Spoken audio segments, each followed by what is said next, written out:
What is wrong?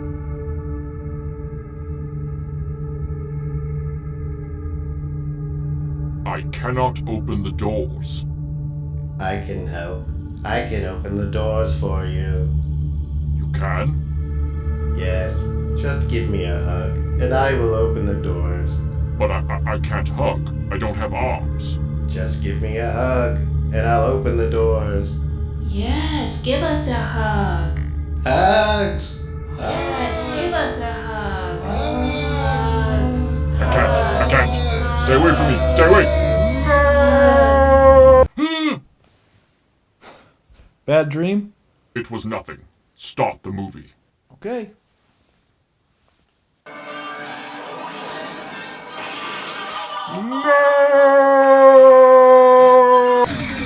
We gotta get back to the past, to the 20th century. Digging through the bubble wrap into your memories. Back is the collector, he's protecting what we find.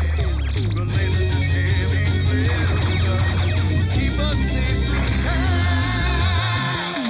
RetroBlasting. This is not a toy. Just the corners of your mind. RetroBlasting. The stuff you love since you were 9. We're blasting into the past to see what thrills still last. RetroBlasting.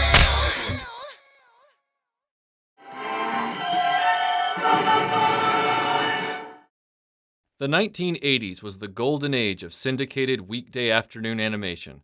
65 episodes a season was the norm, and popular shows like Masters of the Universe, G.I. Joe, Transformers, and Thundercats had multiple seasons.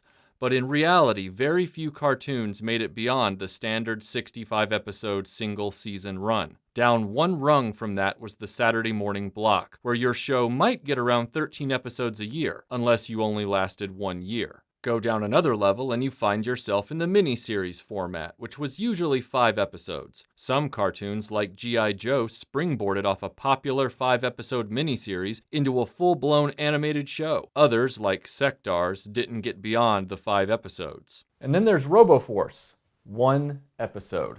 That's it. Not even an hour-long special. 22 minutes, and that's all she wrote. How underwhelming does your property have to be to get only 1 episode? How forgettable is your property that said episode doesn't get its own DVD, but is instead tacked onto a completely unrelated TV series as a bonus feature? When Galtar and Sky Commanders are getting their own dedicated DVDs and you're not, I think it's pretty safe to say that Robo Force didn't stick the landing in 1984. Billed as a TV special, Robo Force: The Revenge of Nazgar aired on Saturday, December 8th, 1984. Whether that was in the evening or in the morning, I wasn't able to determine. Animated by Ruby Spears and intending to promote the Ideal toys of the same name, Robo Force was written by Flint Dille, the same guy that would go on to kill Optimus Prime in the 1986 Transformers movie. The story focuses on the Fury family. One night at a laboratory in the future city of Celestia, Dr. Fury and his trusty robot Coptor are attacked by the evil robots led by Hundred, who kidnap Dr. Fury for their own nefarious purposes. His son Mark vows to find him and rescue him. 10 years later, the current administration of Celestia is relying on one Dina Strong to hunt down Mark Fury. Dina isn't as interested in Fury. She tries instead to get the council to understand that the robot Hundred is the leader of a cult bent on resurrecting a notorious 2,000-year-old warlord named Nazgar by reuniting 3 memory crystals. Conveniently, Dina already has one of these crystals. This immediately raises a lot of questions. The bad guys who kidnapped Dr. Fury 10 years ago were an army of evil robots, and Fury had a similar-looking robot, Coptor. Celestia's government is trying to hunt down Mark Fury and the infamous Robo Force he built himself. So between Dina's fight against Hundred and the Council's beef with Mark Fury, it seems robots aren't a common or welcome thing in Celestia. Yet it also seems they're easy to construct, unless Fury is the only one that can do it. Does that mean he built the evil robots before building Coptor? Or are the evil robots 2,000 years old? Why do these bad robots care about a dead guy from 2,000 years ago? Would robots really form a cult? Dina says Hundred wants to finish what Nazgar started.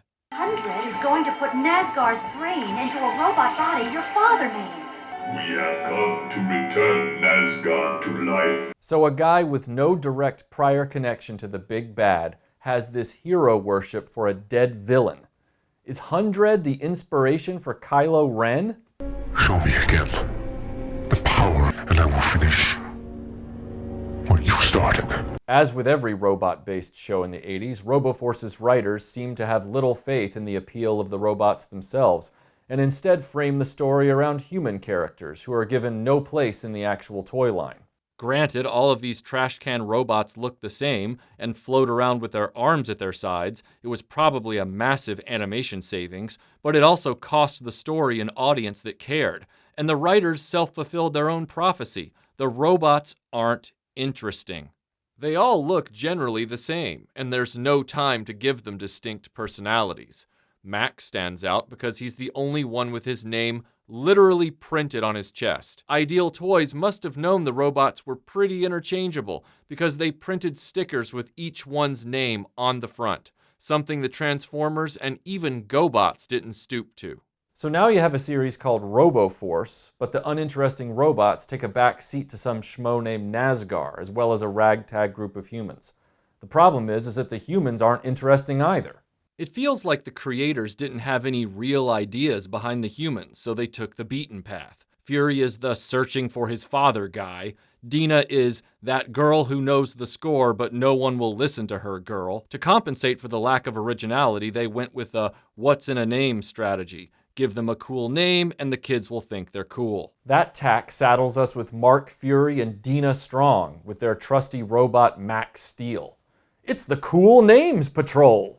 They might as well add Nick Fury, Sergeant Rock, Harry Steele, Shane Falco, and Bolt Vanderhuge into the cast. So we have cookie-cutter humans and clunky robots trying to stop the resurrection of a black hat villain. To do that, they're racing against Hundred to find the memory crystals before he does. The writers were trying to use the very 80s cartoon trope of heroes versus villains in a race for the various components, a la G.I. Joe and the Weather Dominator. But the Revenge of Cobra was spread out over a 5-part miniseries. On Robo Force, they attempt to cram all of this business into a half-hour special. Mark and his robot pal Maxx are busy beating up barflies trying to find information on Mark's father. Across town, the treacherous Councilman Frost betrays Dina to Hundred, and they whisk her away to an underwater castle and take her memory crystal. Fortunately, Mark and his friends are headed that way as well, including his younger brother Jason. Don't bother getting invested in Jason. He's a zero-sum character in this yarn. Mark doesn't find his father in the underwater fortress, just Dina. Who are you anyway? Mark Fury. I thought you would look a little tougher. Too short for a stormtrooper? Huh? Of course, she thinks he's a bad guy, but since we've only got 24 minutes, she's friends with him in 4 seconds. You have a plan for getting out? He's the brain, sweetheart! Mark's father wanted to place human brains in robot bodies. Dina makes the connection that Hundred wants to use the Dr. Frankenstein nutcase to put Nazgar's brain in a robot body. So they don't lose any time, the Robo Force jams a gun barrel in the mouth of an evil minion. Unless you like eating fire, you'll start talking! Who spills that Hundred is heading for the Cliffs of the Lost and the second memory crystal. I just cannot figure out how this dude gets away so easily after that. He's got a flamethrower barrel in his mouth. Our heroes are prepared to set his head on fire. Unless you like eating fire, you'll start talking! Then let's get... Stop him! Robo Force? More like Slow-Mo Force. Before they reach the Cliffs of the Lost, Robo Force's flight is rerouted to the Isle of Doom, not to be confused with Mount Doom, the Palace of Doom, or the Temple of Doom. Inside the volcano, Robo Force is kicked into the lava en masse like clumsy chumps. Hundred and his lackeys already wrangled the second memory crystal at the cliffs. Now they've got the final crystal as well, and race to resurrect Nazgar. Since they've already been to the Cliffs of the Lost and the Isle of Doom, where will they go next? Is it Mount Agony, the Valley of Power, Mount Infinity, the Cliffs of Insanity, or Hoboken, New Jersey? Mount Infinity! I'm sorry, that's incorrect. Impossible! A skeleton never lies! Crazy as it sounds, the name of Nazgar's mountain changes within a few minutes.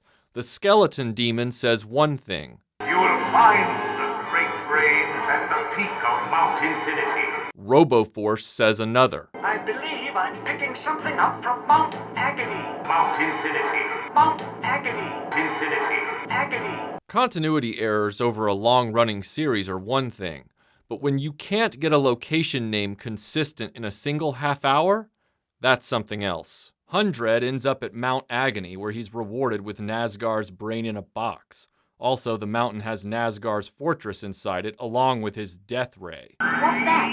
The Death Ray.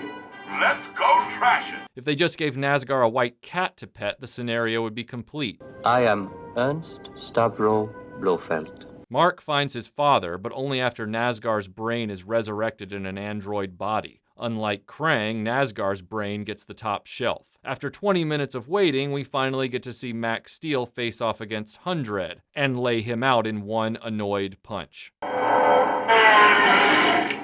I don't have time to toy around with you.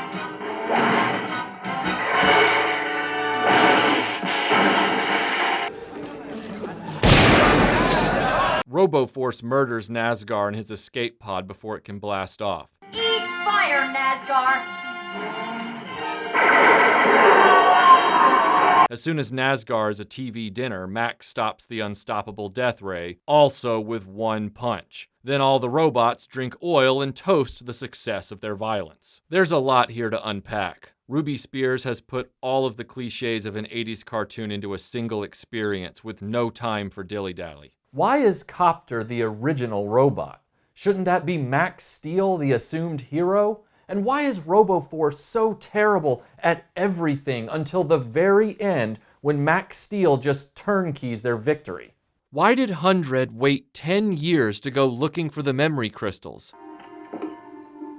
This message crystal was found recently in Hundred's hideout. Why would he ever leave it behind if he was running an errand or on a mission? If they're that important, you take them with you wherever you go so your enemies can't find them and pocket them. Why kidnap Fury a decade earlier than you needed to? Was he building the Krang suit and all that time? Why does Nazgar want to death ray the entire planet? What does that gain him in the end except a rotting world? We have a search for a long-lost old man, an inept upstart obsessed with an evil despot from the past, and a random new hero we barely know who sidelines the original hero and wins at everything to stop a death ray. I feel like I've seen this somewhere else recently. Hundred is a bad robot.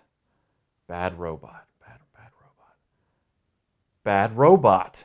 We have a search for a long-lost old man, an inept upstart obsessed with an evil despot from the past, and a random new hero we barely know who sidelines the original hero and wins at everything to stop a death ray. JJ!